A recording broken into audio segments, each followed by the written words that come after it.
Atreides was never born. I created the future until it created me.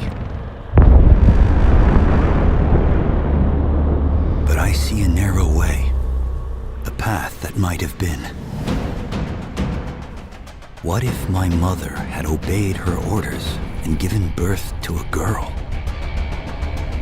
Everything would change. Dr. Yue exposed before his betrayal. A world where my father lives. House Atreides surviving the Battle of Arrakis. Sardaukar deployed to protect the spice melange. A war of assassins spreading across the planet. Fremen exterminated. No Muad'Dib. No Lisan al-Gaib. No Kwisatz Haderach. All of my visions lead to horror. Except for this one. This one leads to you.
to sort of create your own narrative and create your own journey.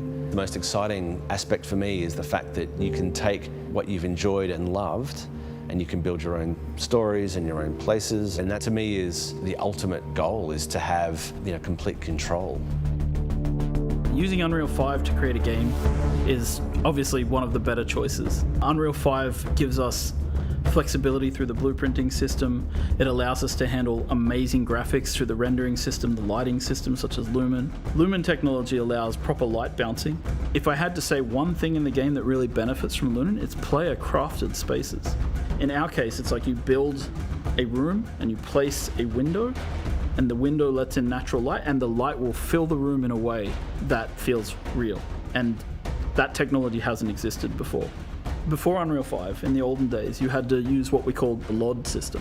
And that meant that you had to create assets at different LOD levels, so it doesn't slow down everybody's computer. With Unreal 5, we have this new technology called nanite that breaks things down into the right amount of polygons at the right distance. So for us, as a company, this has made an amazing difference to the visual detail of the world. It allows us to create one really amazing looking cliff piece, for example, and then doesn't matter how far away or how close we place it, it performs well and it looks great. Where Unreal worked for us on Dune was that it was a fantastic pre-production and planning tool.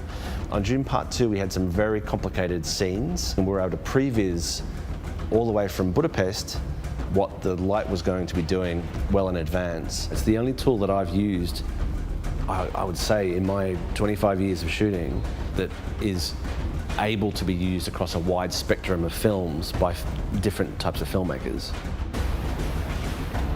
The most iconic creature in the Dune universe is the sandworm of Arrakis. And so we've tried to represent this in the game in multiple ways. So as a player, your first steps on the open sand, you hear the hiss of the sand in the distance as the sandworm begins to move towards you. And when it gets close, you hear the roar as it erupts from the sand nearby. And at that point, you have only seconds to live if you cannot make it to rocky ground. So this is your first experience with sandworms. And these are the little ones. When you go into the deep desert, when you're harvesting spice, the giant ring-mouth sandworms that we've seen in the film will erupt underneath the spice blows and suck harvesters and equipment down into the sand beneath them. There's really only one rule. The sandworm will always come. Humans have always had this innate drive to create something, to build worlds, whether it's in their head, whether it's in text, whether it's on screens, whether it's in games. Funcom as a company has been on this journey for a long time, creating multiplayer worlds where players can live out their dreams and fantasies. We were there in the beginning with massively multiplayer online games. We've been there in the beginning with survival open world crafting games. And Dune is a combination of those legacies, bringing us forward into the future. It's the culmination of what Funcom means as a company and what we can deliver. And this legacy means that we need to really pay attention to what we're creating and how we create it for the fans. Because I think at the heart of this, there's a lot of people out there who really want to live in the universe that Frank Herbert created. And they really want to live in the visual world of the films that they see from Villeneuve. And so we need to create the gap between those two possibility spaces and create a game world where people can live out their fantasies that they've taken from Dune. And yes, it's a huge legacy, and it feels at times extremely overwhelming, but we really hope that we can deliver something for everybody. It's like a train coming into the station that doesn't stop. You just jam on the brakes and let the sparks fly into people's imagination. Arrakis is a test, is what the Fremen say. And the player comes right into the heart of that test. Dune Awakening is a survival game at the base level. And it begins like a traditional survival game, you know, like you're looking for water, you're looking for shelter. You know, where will you find water in the desert? Will you take it from others? So when we talk about survival, sure, we start with the basic kind of survive. And then when you've survived long enough, it's now time to think about political survival and how you progress within the universe. The approach we take when building a world like Arrakis is we kind of have to think about where are the stark lines and how do we draw these epic spaces? How do we make them feel huge and the player feels dwarfed by everything they see around them? The intention was every time we saw the desert, it was highly brutal, and if you went out into the desert without the right protection and without the right knowledge, that it was sure death. If we looked at references from some of the hottest deserts in the world, the visuals that we saw from those deserts weren't enough. We needed this world to be even harsher. So we've been working with Legendary since the very beginning. They've been very generous with sharing with us assets from the film and allowing us to see things from the film and allowing us to really understand the vision that Denis Villeneuve has for the world and his characters and the way he's grounding Arrakis. But of course, a game is a much larger scale, so we need to expand upon that vision. We have our own army of concept artists who are sending things back and forth with Legendary all the time. One of my best moments on this project so far actually was I got to go and visit the set of the first film with a group of the people from Funcom, the art directors, the lead artists, and we got to walk around in the actual sets that they had built in classic old school set building, massive palaces, and we got to look at the ornithopters from the inside and the outside, right? We got to walk around them and get a sense of their scale. Well, I think what they had done really well is they'd been quite inspired by the world that we had built in Dune Part 1. Now, on a film, you're sort of led on a journey by the director and by the script, whereas Arrakis is a test. Few survive it.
Arrakis is a test. Few survive it. But the humans that do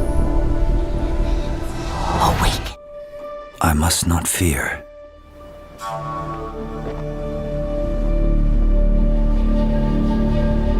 Fear is the mind killer.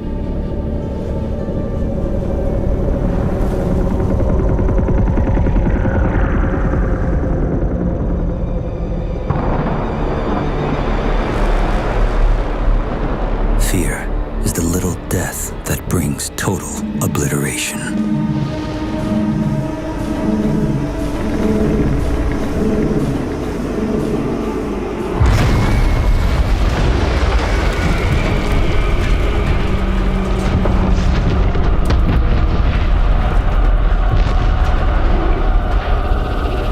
I will face my fear. I will permit it to pass over and through me.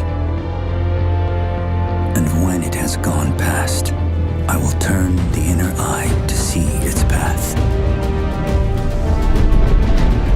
Where the fear is gone, there will be nothing.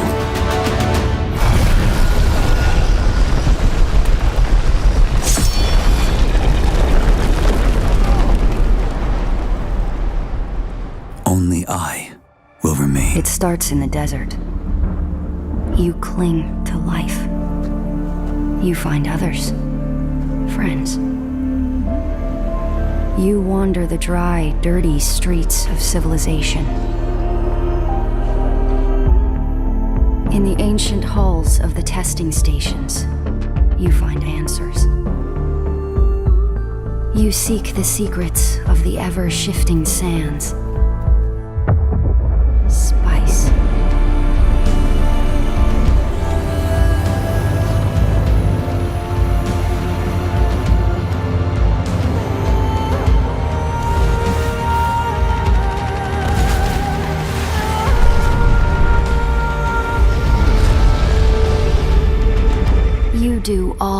these things in my dream, Sleeper. I am terrified of what happens when you... It is a game where players are invited to explore the world of Dune. They involve themselves in politics, they involve themselves in intrigue, they involve themselves in combat, they have to survive on the most dangerous planet in the universe. And through this experience, they come to know the factions in the world and the universe.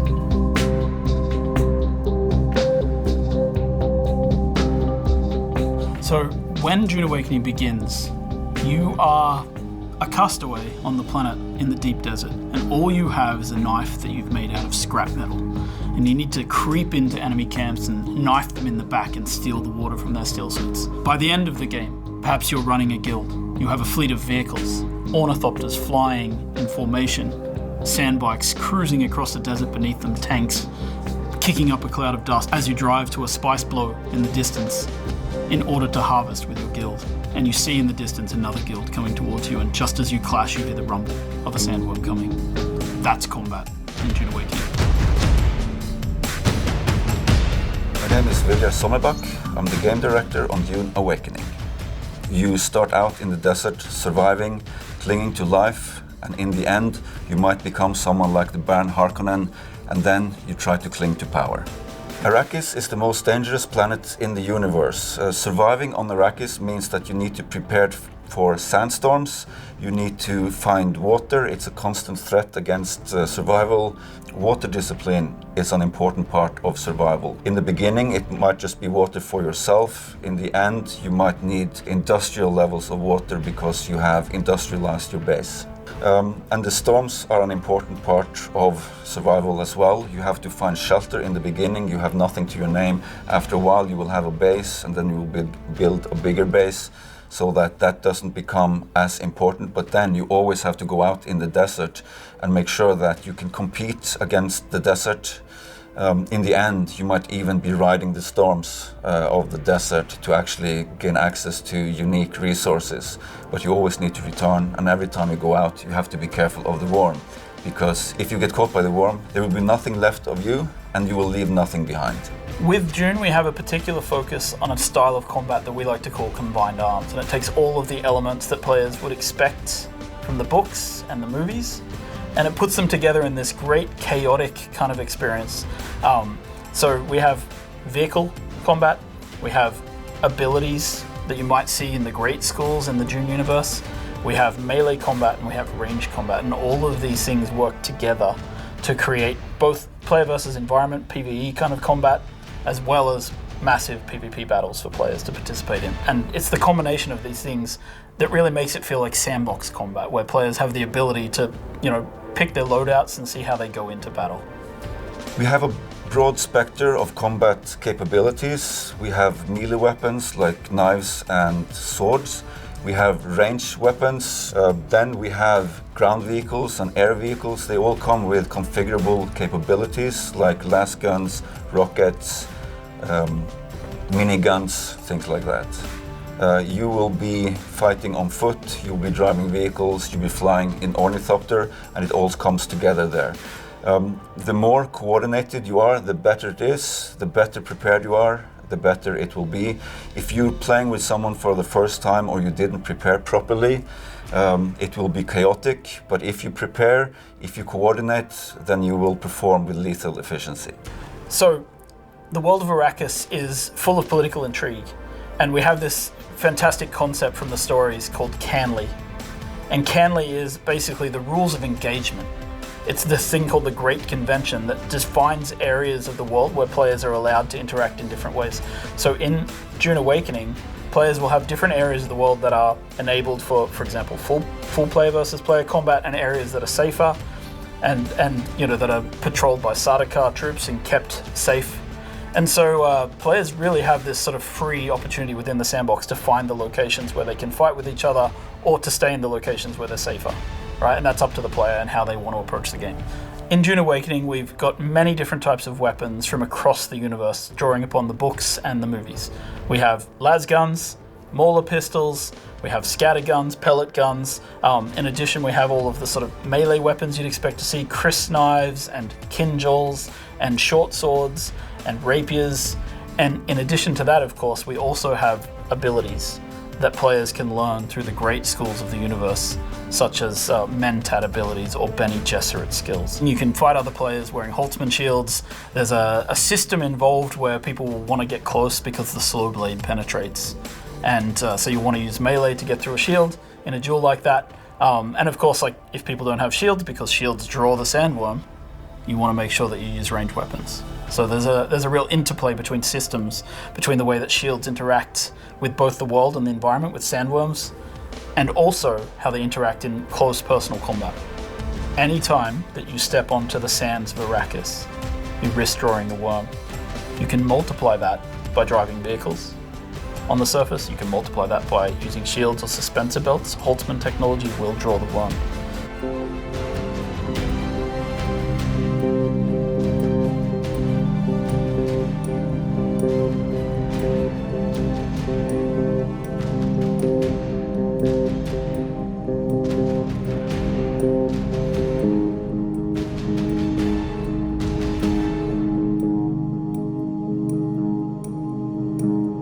Dune Awakening is built upon a foundation of 5 pillars. Survival, which is obviously everything you'd expect to see in a survival game. It's water discipline, it's the surviving the sandstorms that sweep across Arrakis. Then we have politics and intrigue, which speaks to the faction gameplay of the game. It's about, siding with one of the factions, thinking about how they work together, perhaps assassinating members of the other factions. Then there's infinite exploration. Infinite exploration, which is one of the things I'm most excited about, is how the world changes over time. We have a concept called a Coriolis storm, and when it sweeps across the landscape, the sands shift, revealing new points of interest, hiding others, making the game renewed every week. Then we have combined arms. Combined arms is our combination of vehicles, melee combat, range combat, and abilities all working together to create a seamless sandbox combat experience. And finally, we have expression and customization, which is really more than just talking about like the visual expression and customization, which of course we have armor sets and clothing and a robust character creation. But in addition to that, it's really about play the way you want to play. Do you want to be a trader? You can do that. Do you want to be a fighter? Of course you can do that. Do you want to be a spy? Maybe that's the gameplay you're looking for. All of these things built into these pillars.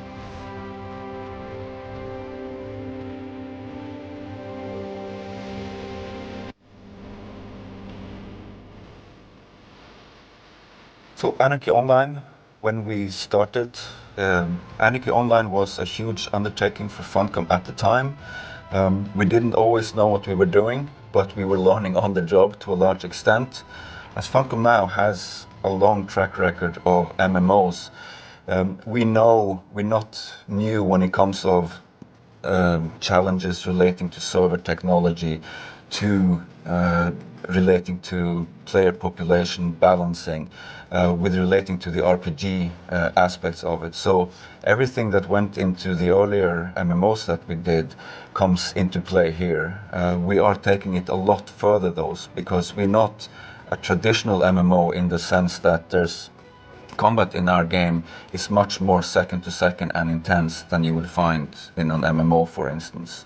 It's much based on the second to second experience, how melee, how ranged, how gadgets and abilities, how ground vehicles, how air vehicles, how it comes together in the ultimate challenge that is getting spice. In Dune Awakening, PvP is about large-scale competition and small-scale competition. Players in guilds competing for spice resources in the world. Now, PvP can be done on many levels between players, right? It doesn't necessarily mean players killing players. It can also be players out intriguing other players, finding ways to give them false information, tricking them into going to the wrong area to look for a spice block, or perhaps like misleading them into looking in an enemy base for the